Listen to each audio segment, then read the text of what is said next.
Hi, and welcome to Morningsun Herb Farm. My name is Rose Loveall, owner of Morningsun Herb Farm, a small specialty nursery located in Northern California. Today we're having tea time. This is week 8, the final week of our 8-week series all about herbs. You've joined me for all the other 7 weeks where we've discussed basil, lemon herbs, the ethnic herbs. We've learned to grow herbs in containers. We've talked about capers. We've talked about the 5 essential herbs that every garden needs. We've looked at lavender in depth. And finally this week, we get to sit down, relax, and enjoy some tea. I love herbal tea, and I love being able to make it out of my garden. One of the reasons I love it so much is because you can always go to the store, grab some tea bags, or now you can even grab some pre-made tea that's going to tell you what kind of wonderful things it's going to do for you. And then you jump in your car with your bottle of tea, you run off to work, and you're drinking this tea that's supposed to help ground you, but you're speeding along the freeway. And that kind of takes away from what tea really is all about, especially herb tea. So this is a great way to ground yourself back into the garden and into the herbal world, is to be able to actually look through your garden and decide what kind of tea you want to make. Fortunately, herb tea is not rocket science, so even though you see all these crazy blends when you see them in stores, herb teas are simple and they're relatively safe for everyone to make. So we're going to discuss some of my favorite herbs to use for making herb teas. Now first I want to talk about just a little terminology, because we call things a tea. All of these are my teas. They're all made of herbs though, and they don't contain any actual tea. So traditionally only tea had Camellia sinensis. If it doesn't have Camellia sinensis, it can't actually be called tea. So whether it's green tea, black tea, oolong tea, Earl Grey tea, all of those come from one particular species of Camellia. So none of my teas today have any Camellia sinensis in it.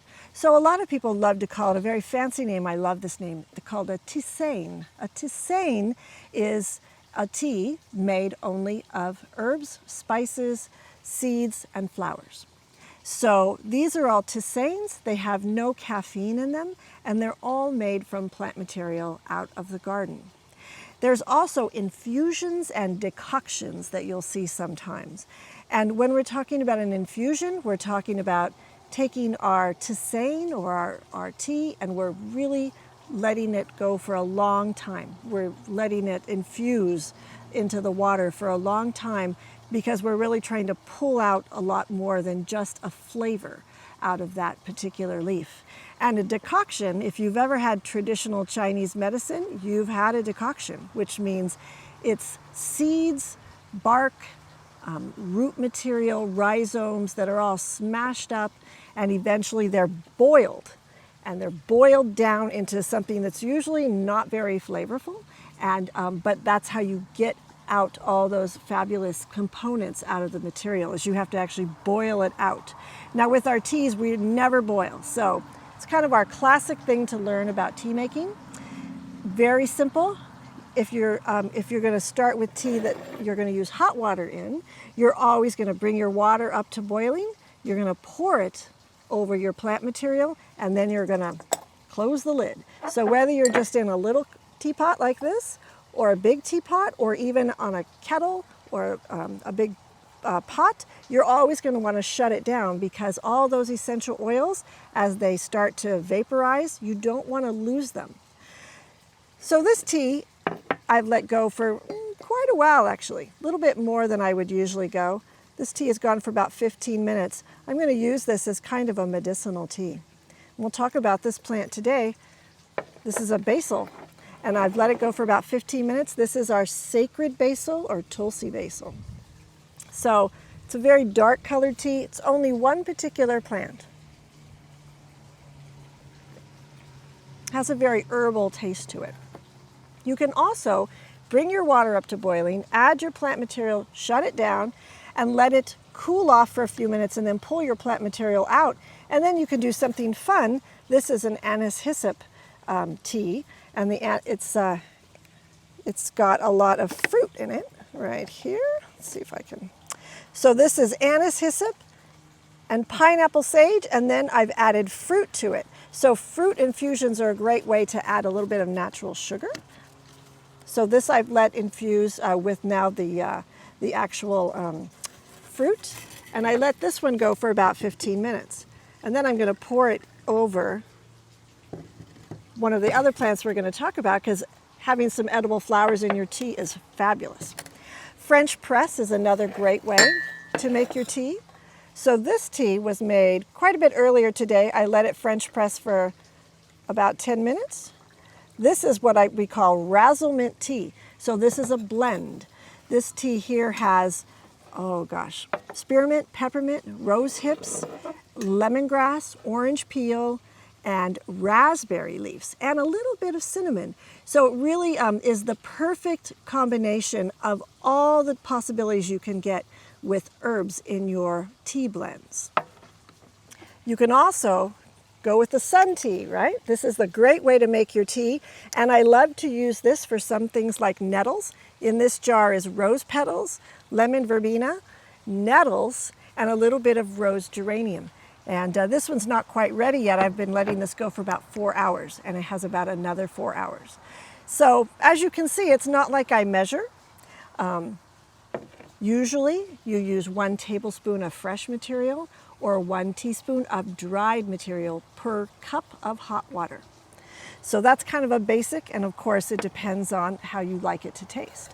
So with tea, people are always so nervous to cut anything from their plant or use anything fresh or dried. The first thing I always tell people is just give it a try. It's out of your garden. It'll grow again. If you don't like it, you can just use the plant for other reasons. But fun and easy to do. So lots of different possibilities in the tea world. Usually I'd have some cookies here to share with Dexter, but not today. So we're going to go into the garden now, and we're going to look at some of my favorite herbs. And it's great because we're going to be able to kind of break them down into some different components. So, you know, I mentioned that this is just like the perfect tea blend here with all the mints and the cinnamon and lemongrass. So your herbs you can kind of put into 5 categories. Citrus, like lemon and orange, mint, spices, so cardamom, ginger, turmeric, all of those kinds of things. The other one would be floral, which is like the rose petals and lavender. And then the final one is herbal. And I hate to say this, but being an herb grower, but my least favorite of all those 5 are kind of the herbal, only because I spend a lot of time hiding the herbal flavors. So you're going to see me always go back to lemon verbena, lemongrass, lemon thyme, lemon basil. I tend to go with the citrus to add into almost all of my tea blends because they just make it more flavorful for me. So for some people, they like the earthiness of just nettle tea or oat straw tea. But for me, I guess I'm a kid at heart. I still want a little citrus flavor. So let's go off into the garden and have some fun. So high on my list of all my tea herbs are the lemon herbs. And of course we had an entire video just on lemon herbs. So I want to just focus for a short time on a couple of my favorites. Of course, lemongrass, my favorite. This is a big lemongrass that probably is about 3 years old, and we've never cut it back entirely. So this is how large a lemongrass will get. I use primarily the leaf part when I'm doing my tea making from it. Easy to grow. I mean, you can see it here. It's in half sun, half shade. Does really well. Gets watered once a week here. I also love lemon verbena, and I love you, Zena, but I love lemon verbena. Here you can see a larger size lemon verbena just starting to get ready to bloom. This is that herb that I told you is my favorite herb, and it's true. This is my favorite herb. I include this in almost all my tea blends. Again, I told you I like things a little sweet, and this is like a sweet, refreshing lemon flavor. So anything I'm using as a tea, it seems like I always at least touch it up a little bit with lemon verbena. It grows really well. It's a big perennial here. It's a full sun to part shade plant, easy to grow. In my hands, I have a little bit of lemon balm. This has that grassy lemon flavor. So this is a happy wanderer or a joyous spreader. Some people would call it invasive, but I'm going to call it a happy wanderer. It goes all over the garden, seeds really easily, has a wonderful flavor, and the best thing about this plant is that when you use this for a tea, it has this grassy lemon flavor to it, and it's very calming and balancing. So this is one of my favorite nighttime herbs to use in a tea blend. I might use lemon verbena or lemongrass in the morning because it's a little bit more refreshing and uplifting, but lemon balm is a nighttime herb, very calming. And I always tell people, lemon balm in the garden is great after you've ripped it all out of the garden quite angrily because it spreads everywhere. You can make a nice, relaxing tea with it. So talk about grounding yourself back to your garden. You get to rip it out, then enjoy it a little bit. And so it can come back again and again, and you're still going to love it in your garden. One of the fun things about tea making is that it's easy to get kids to drink tea. And especially you can sweeten it up with a little bit of honey, brown sugar, and that usually works really well. And you can fool them a little bit. So you can take this great herb, lemon balm, and you can mix it with another one of our most popular tea herbs. You can mix it with chamomile. And here we have the German chamomile. This is Matriarcharia recucutata. You use just the flowers. So that's always the thing that fools people. Again, I'd mix lemon balm and I'd mix chamomile flowers because that's going to be a wonderful, relaxing tea blend that's very good for sleep. It's a mild sleep aid, so it's perfect for children or anyone that is really affected by any sort of a serious sleep aid. And of course, it's fun because who doesn't love flowers in their tea, right? So if you use them fresh, they're quite strong. Most of us see them dried, and in the worst case, we see them all dried out in a little tea bag that's probably 3 years old out of the store. This is super potent here. Just 2 or 3 of these in a cup of tea, and you'll be knocked out for the night, but with no ill effects the next morning. So chamomile is fun. You would be harvesting this throughout the season. The more you harvest, the more you're going to get fresh flowers. So that's really a critical thing when it's flowers that you're trying to harvest. The more you harvest, the more you get more flowers. The other thing is always to remember, what are you using for flowers and what are you using for foliage? So for chamomile, if you use the foliage, it doesn't give you any effect at all.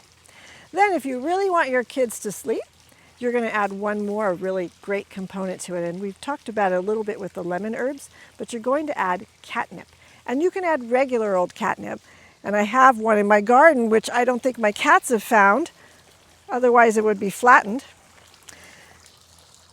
Again, here's just plain old catnip. The cats are going to be here any second now that I'm messing with it. So catnip is another gentle, gentle sedative that's great as a sleep aid.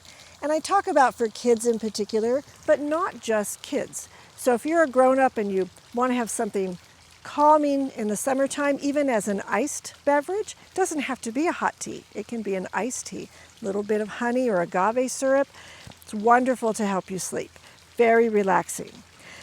You can also use the flowers of catnip.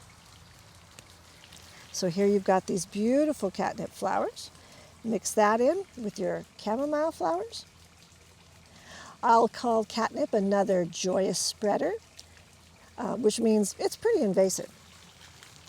But you're going to be using this all the time to make these great tea blends. So if I was going to make just a nice calming blend for myself, it would definitely have these 3 herbs in it. Of course, I always like to have lemon, so I'm going to always use lemon balm, lemon grass, or lemon verbena. But in this case, the lemon balm is the perfect lemony herb to use for nighttime teas.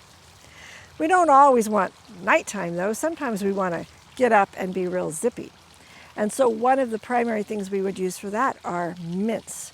And mints are we have so many different ones. So let's take a look at that pot that we planted way back on week 3 when we did our container planting.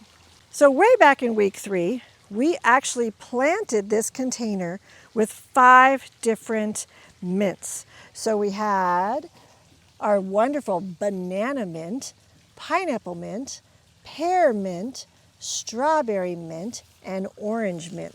So instead of our traditional peppermint and spearmint that we have in like the teas that we just made earlier, these are our fun, really great teas for making for summertime.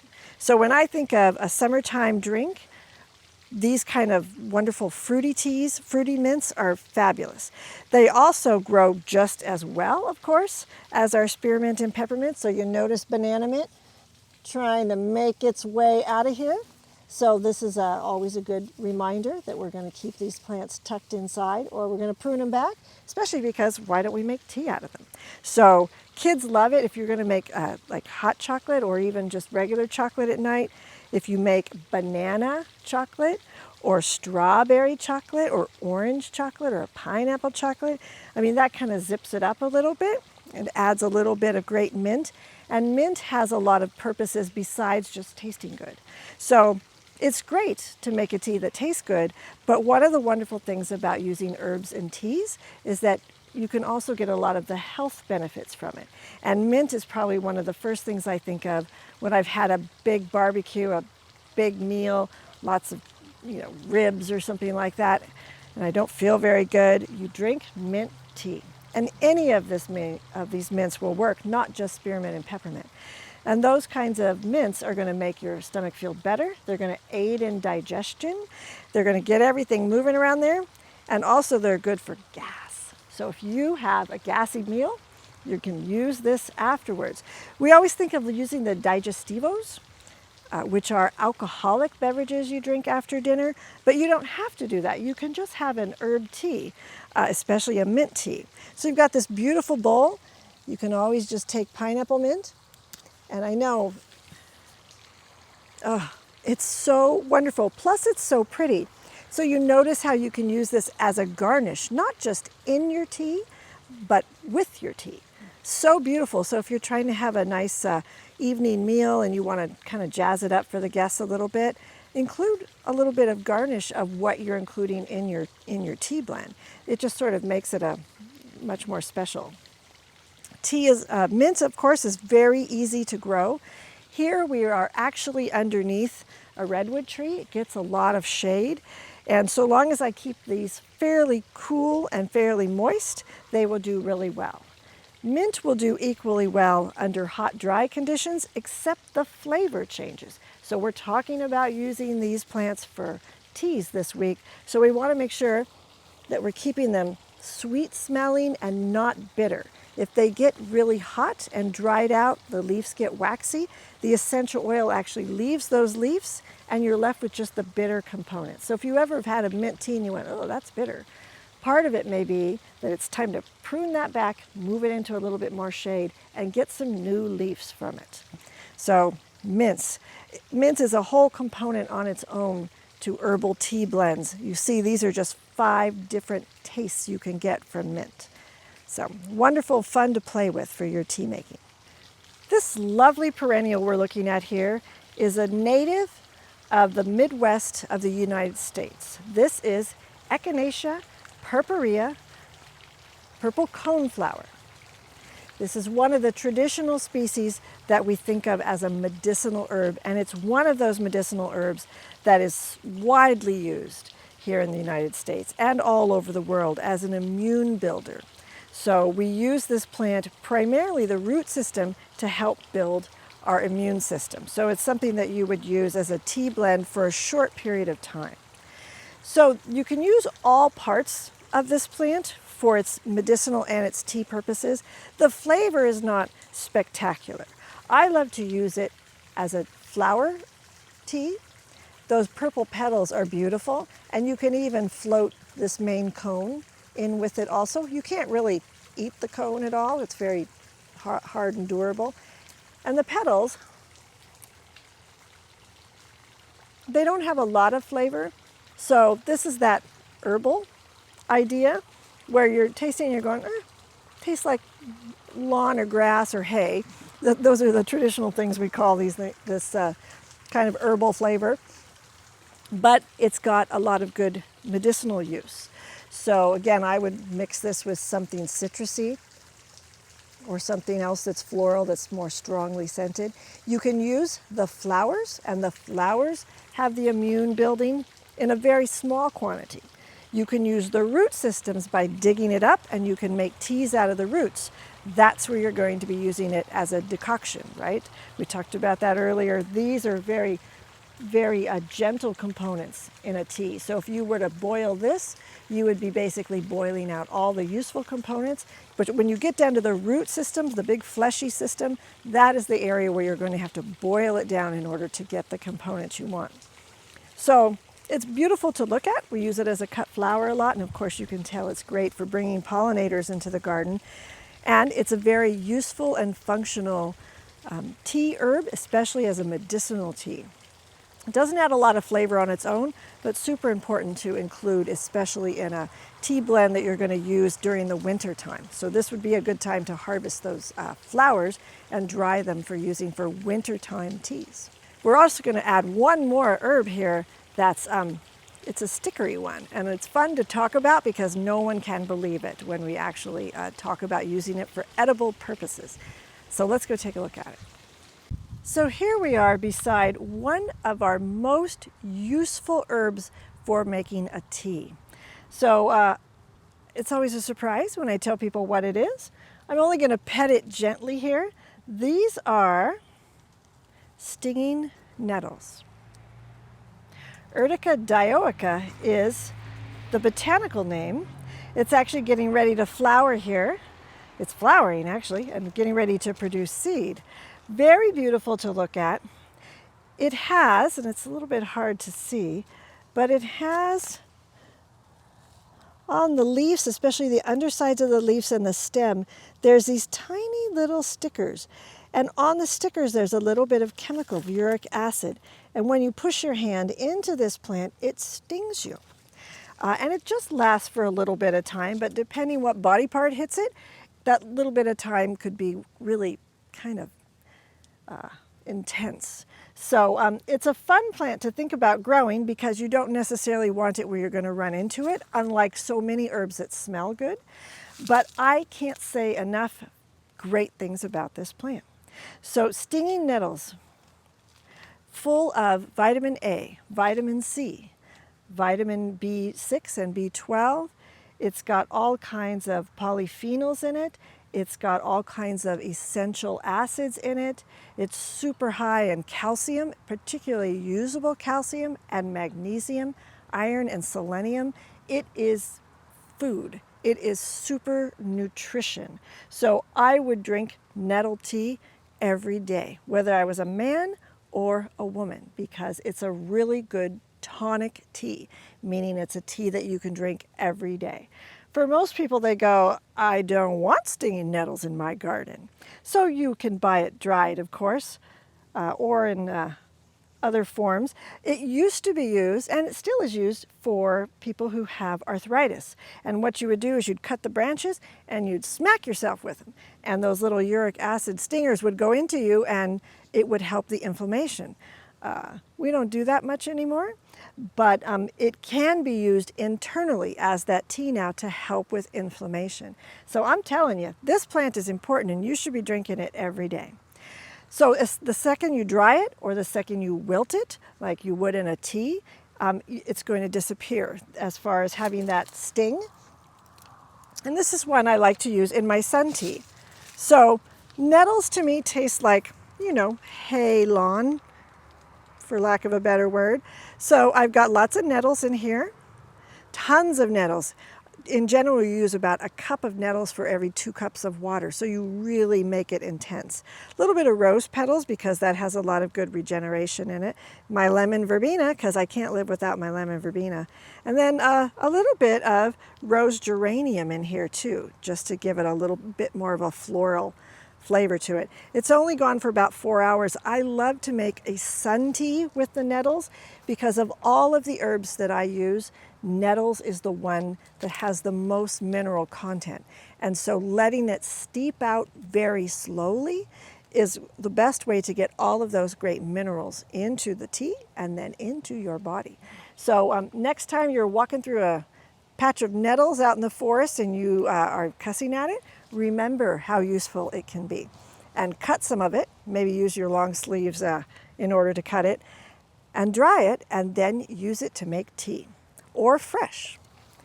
I know this is the plant that everyone goes, nettles, why would I grow nettles? And then when I'm done telling them, everyone goes, I need more calcium and more essential amino acids in my body and more polyphenols in my body. So everyone changes their mind, and they don't necessarily grow the plant, but they definitely seek it out as a dried herb.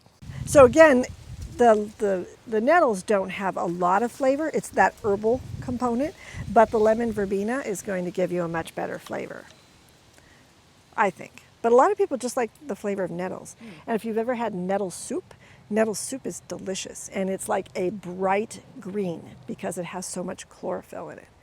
Yeah, it's an amazing plant. Every time it stings me, I go, oh, you're really awesome. And it doesn't sting you on the out, it stings you when you shove your hand into it. Yeah, nettles. Teaching us about boundaries. That's so true. Don't go here. Back off. This is my space. This is my space.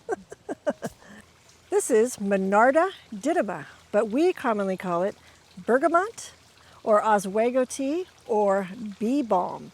And it gets that name bee balm because it is such an amazing plant to attract honeybees, but also butterflies and hummingbirds. It is a native of the east coast of the United States, and we don't see it growing too much on the west coast of the US. I'm not sure why, because it is spectacular. This is a member of the mint family. It has that square stem, and it gets kind of big. It can get a little bit unruly. It's not uncommon for it to get 3 or 4 or 5 feet wide, but when it comes into bloom in the middle of the summer, why not grow this beautiful plant? You can always dig it up when you're done for the season. It also is a wonderful one to add to your teas. So this is one of the edible flowers that I put in my, my tea blend earlier today. These wonderful flowers of the bee balm are edible. They have a bit of a mint flavor to them, but a little bit earthier than regular mint flowers. So you can eat the entire flower. It has kind of a crunchiness to it that's really wonderful, and kind of a citrus flavor, but with a little mint undertone. Wonderful to add in salads, but why not add it to your tea? Bergamot or Oswego tea has been widely used for hundreds of years, first by Native Americans and later by the Pilgrims. And there's a story that says that this is what they used after the Boston Tea Party when they couldn't get tea made from Camellia sinensis anymore. This is what they used as their tea blend, is Oswego tea or bee balm. Has a wonderful sort of a citrus mint effect on the leaves also, so you can use the flowers and you can use the leaves. It's definitely one of those things that a lot of people think that once the plant is blooming, you've lost a lot of the flavor. But you know, you can always harvest some before it blooms, but why not enjoy and actually use these blooms as part of your tea blend? And flower teas are all the rage now, so Monarda is a great one to add to all of your flower teas. It gives it a nice citrusy flavor. Really wonderful, pretty. It dries beautifully, so you can use it fresh, and you can dry these and use these for drying as well. So Oswego tea, include it in your garden. If you can't fit something this big in your garden, you can choose a smaller variety like Petite Delight or Balmy Purple that only gets about 18 inches tall and will still give you the wonderful flowers. A lot of people will grow that in a container because they don't want it to take such a big part of the garden up. But when people see this one in our garden, everybody wants a big Monarda because it's truly stunning. And once you find out you can eat it and drink it, why not have it in your garden all the time? So here we are beside Rosemary officinalis. Plain old rosemary. This one is blue spires. It's super sticky. It's got a lot of essential oil. And this is one of those plants I think people go, rosemary tea? Does that sound good? Yes, it does, especially in the wintertime because rosemary is invigorating. It helps to move blood around in the body. It's really wonderful for memory. It's very antiseptic, it's very antibacterial, so it's a good wintertime medicinal tea. I wouldn't necessarily make a tea just of rosemary. You know I'm going to add some lemon to this. You know it's going to have a little bit of lemon verbena, lemon balm, something to kind of make it a little bit more citrusy and a little bit less herby flavored. But this is a wonderful plant to add to your tea blend. So if I was going to use this as a tea blend, instead of using a whole teaspoon of dried rosemary or a tablespoon of fresh rosemary in a tea, that would be pretty darn zippy. That would be a tea you would not forget. So you're going to use this in a blend where maybe you're only going to have a quarter teaspoon of dried in your tea blend. So maybe you're going to use this and a little bit of lemon thyme, so you're going to still get all those great antiseptic, antibacterial wintertime properties for the tea, but you're not going to get like heavy rosemary. So wonderful to add the floral from a lemon in something like a thyme. But rosemary, super important. So we're going to make sure that we include this in our tea blend. We're not going to shy away from using it. One of our other favorite herbs to use in teas are sage. Now, sage is one of those things we definitely don't think of for making tea. If you're in the Mediterranean, of course, they use a lot of sage in their tea making. I like to use the little more citrusy sages. So in front of me here, I have pineapple sage. And this particular pineapple sage with that golden leaf is called Golden Delicious. And, oh my gosh, it smells so strongly of pineapple. So you get that little bit of a sage undertone, and you get to enjoy the benefits from the sage as far as it being good for your digestive system, but it's going to have a little more citrusy flavor, so it's not such a strong flavor to it. As a matter of fact, when I made the tea, one of our teas, pineapple sage was one of the components. The other component was something to sweeten up that sage a little bit, and that was this guy right here, which is anise hyssop. Augustaceae funiculum. Anise hyssop has a very strong licoricey flavor. So for me, I always think to myself, I don't like licorice, but anise hyssop is different. It's very refreshing, it's very light, and it has a little bit of natural sweetness. And of course, the best part, there's the flower. Delicious. It's super sweet. So if you're trying to sweeten up your flower tea, I would definitely use anise hyssop. As a matter of fact, I make a tea cookie that's a chocolate tea cookie, and it includes anise hyssop flowers. So it has this wonderful licoricey minty flavor along with the chocolate and these little purple flowers. Super beautiful. Very strong flavored. This is one I make sure that I harvest during the summer because it does go dormant during the winter time, and one of its main times to use it is during the winter. If I have a sore throat, this is a really great herb for me to use for a sore throat, especially mixed with something like sage. So if you have sage and anise hyssop together, the sore throat in the wintertime, or the beginnings of a cold or a cough, these are wonderful for soothing and coating the throat. I love them. And together they make a really nice cold tea, refreshing tea in the summertime. So if you have allergies, you're very dry, you can use it then. And in the wintertime, if you have a cold, it's wonderful for colds. So for me, this is one of the perfect blends. And when you mix it with a little bit of fruit, like smash a few strawberries in, or a plum especially, it's just out of this world. You get that natural sweetness from the fruit without adding a bit of sugar. So there's also other kinds of pineapple sage. This is a dwarf pineapple sage, a little bit different leaf. Here's that beautiful red flower, and guess what? It's probably not a surprise by now. Everyone knows I eat flowers. Another yummy flower to add to your tea or to make into a flower tea all on its own. This particular one, this is dwarf pineapple sage. The leaves are a little bit different, and it really has a sweet flavor and a sweet scent to it. So even within one species of plant, you can get so many different possibilities. So dwarf pineapple sage, more like more like a pineapple gummy bear. I mean, it's just really super sweet flavored. So if you're looking for something a little bit different, you can cook with this and you can use it in your tea blend. So now we're looking at Tulsi basil. Holy basil, sacred basil. This is a traditional basil that is grown all over India. It's always in front of every home in India. Widely used in Ayurvedic medicine, and it is now an extremely popular tea.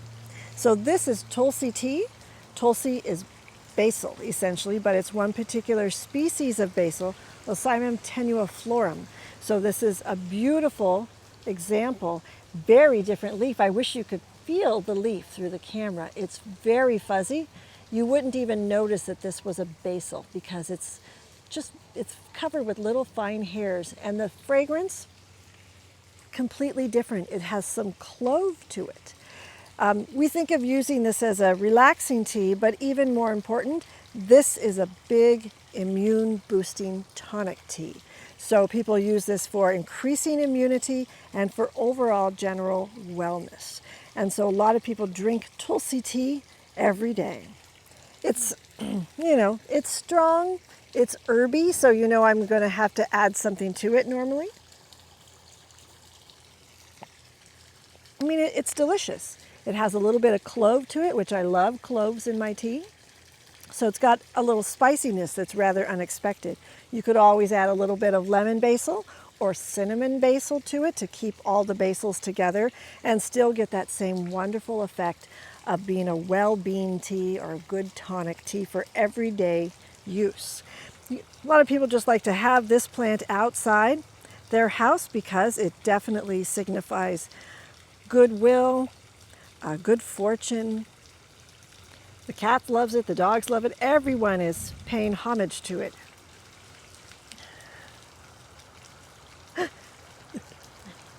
Am I wrong? Are they not all paying homage to it? We love this plant. It's fabulous. Raspberry. Who knew that raspberry was part of a tea? You may think of raspberry, here's a little baby raspberry. My employees come through here and raid all the big ones every day. So you think of raspberries, maybe you could add that to a tea and that would give that fruitiness to it. But actually the important part of this plant is the leaf. Raspberries in tea are excellent because they're so high in vitamin C. So if you're looking to get lots of vitamin C, raspberry leaf is the way to get it. They also have a lot of other really wonderful nutrients. So you would eat this or you would use this in your tea blend. Since it has a little bit of a spine to it, it's much easier to dry out and use it as part of your tea.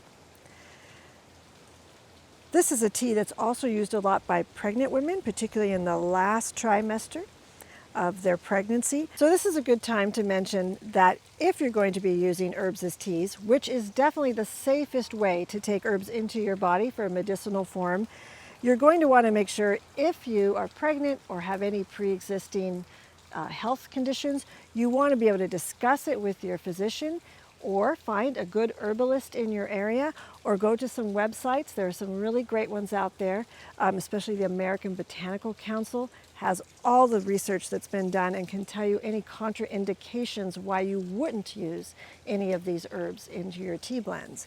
But raspberry, for example, this is a good one for men and for women to include in a tea blend.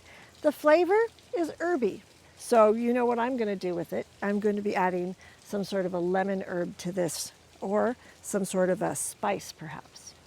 So here we are out in our lavender field. If you remember, several weeks ago in week 7, we were out in the same lavender field with lots of lavender, but it was harvest time. So we have harvested most of our lavenders, especially all of our English lavenders. For some reason, my crew didn't harvest that one English lavender. So I'm going to harvest this English lavender now. This is one called Violet Intrigue. And the reason why I include this one for my teas is because this one has a sweet flavor. So again, when I'm making my teas, I want to use that lavender that has a sweet floral flavor, not the flavor of pine trees, not my favorite flavor.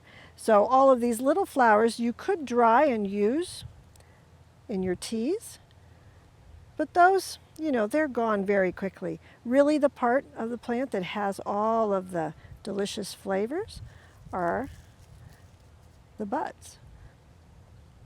So these buds are the part that we're actually going to use in our tea blend. Now, I know some people use lavender only as a tea. They would use an entire teaspoon of those lavender buds for their tea. That's strong. You're going to get knocked out, and you're going to want to put some honey in that tea because it's going to have a very herby taste. So I would use this in a tea blend that maybe had some lemon balm and perhaps a little bit of chamomile. And that way you get that nice sleepy time tea without being too strong on the lavender side. Thanks for joining me today to learn more about herbal teas, and thanks for joining me for this entire series all about herbs. This is a great way to learn more about herbs and to bring herbs into your life. So now that you've enjoyed the series, I hope that you get into your garden, wander around, sit down, and actually use those herbs and enjoy being in the garden with the herbs. If you've enjoyed this series, please share it with other people, and please visit our YouTube channel for more great videos in the future. I invite you to sign up on our email list on morningsunherbfarm.com. You can find out great information about recipes, upcoming classes, and even order plants online because we ship all over the country. Now it's time to get out into your herb garden and go enjoy yourself.